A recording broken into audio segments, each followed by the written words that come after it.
What's going on, everyone? Hunter and Drew from Misfit Athletics here to teach you how to row.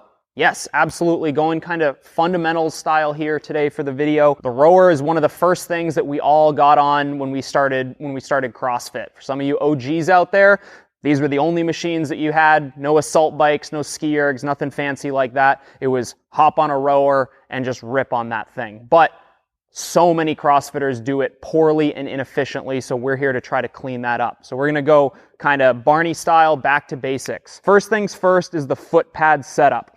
So when Drew gets his feet into that foot pad, nice thing about the C2, the rowers, is that all of them are constant across, all of the models.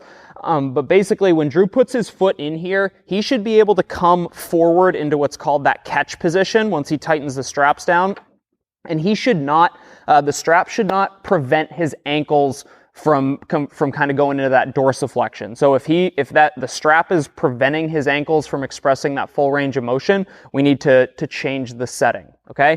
The second thing is the damper setting. One of the most probably contentious subjects in the CrossFit gym is where to put that damper setting. I want a hard workout, so I'm gonna crank that thing up to a 10. Wrong, okay? There is a time and place to adjust the damper setting, but in general, we want that damper setting probably somewhere between a 2 and maybe a 5 at the most, okay?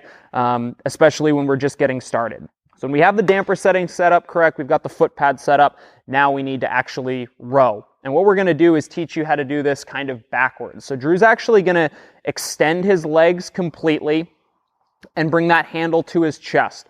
This is the finished position of the stroke. This is the correct finished position of the stroke. His torso is reclined kind of to that 11 o'clock position. His handles, his elbows are kind of down and relaxed. That handle's kind of at his belly button, sternum level, and his legs are fully extended, okay? So again, this is the position that we're looking to finish in, which means we're gonna start with arms only rowing is what we call this. So all Drew is gonna do is straighten his arms and then pull that handle to his chest, okay? Keeping in mind that this is both the last thing that we do to finish the stroke and the first thing that we do to recover for the next stroke, okay? So once Drew has done that, you notice his torso didn't move at all either.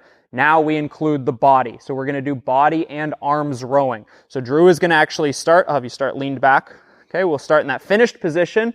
And then as if he were recovering for another stroke, he's going to straighten his arms and then allow his torso to pitch forward to kind of that 1 o'clock position. Just a hair further. If you need to bend your knees just a hair because of the hamstring tightness, that's okay. But this position, this occurs once you have straightened your legs and are getting ready to open up your chest and finish the stroke with your arms. So Drew's just gonna do exactly that. He's gonna lean back to the 11 o'clock and then finish with the arms and then reverse that motion. You can do that for a few strokes, okay? Keeping in mind, we want that torso leading the way with the arms finishing, and then the exact opposite on the way back. The arms return first, and then he pitches forward with his chest, okay?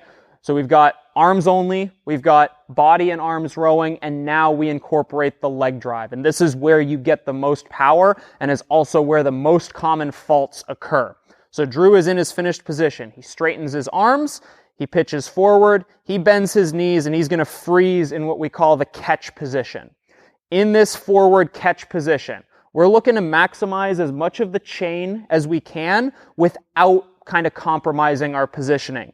And a good checkpoint here, if you're filming yourself and kind of coaching yourself, is that we want the shins to be vertical and we want this torso to be pitched forward just a little bit in what we call a supported C position. Once Drew has hit those major checkpoints, we're looking for leg drive, okay? And you're gonna notice that when he drives his legs, he's not leaning back with his torso. This is a super common fault. Athletes like to try to lean really far back and then drive. We don't want you doing that, okay? We want you driving with the legs and then opening up the torso. So Drew, only extend the legs.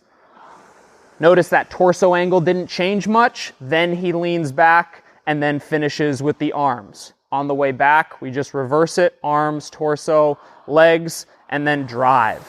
Go ahead and give us a couple strokes, Drew. And one more. and relax. That leg drive is where we're getting most of the power. Again, it's a really easy to set up a camera and kind of film yourself rowing, making sure that you're hitting those major checkpoints.